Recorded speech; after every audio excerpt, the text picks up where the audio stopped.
मैं जीवित रहूं या नहीं रहूं, और जब तक मुझ में सांस है तब तक सेवा ही नहीं जाएगी। और जब मेरी जान जाएगी तो मैं कह सकती हूँ कि एक एक खून का खतरा जितना मेरा है, वो एक एक खून एक भारत को जीवित करेगा।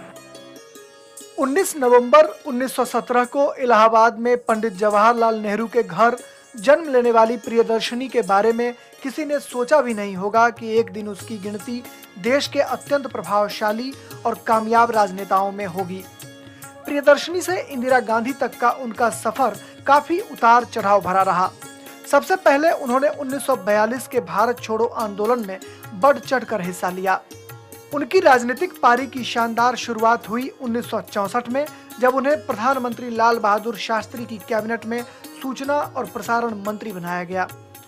1966 में शास्त्री जी के आकस्मिक निधन के बाद उन्हें देश की बागडोर सौंपी गई और उन्होंने देश की पहली महिला प्रधानमंत्री होने का गौरव हासिल किया।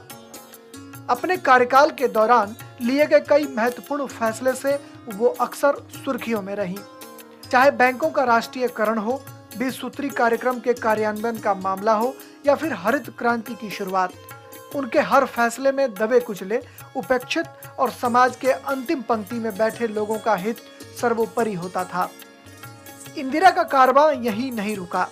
1974 में पोखरण परीक्षण कर उन्होंने विश्व पटल पर भारत की एक अलग छवि पेश की और अंतर्राष्ट्रीय राजनीति में अपनी मजबूत उपस्थिति दर्ज कराई।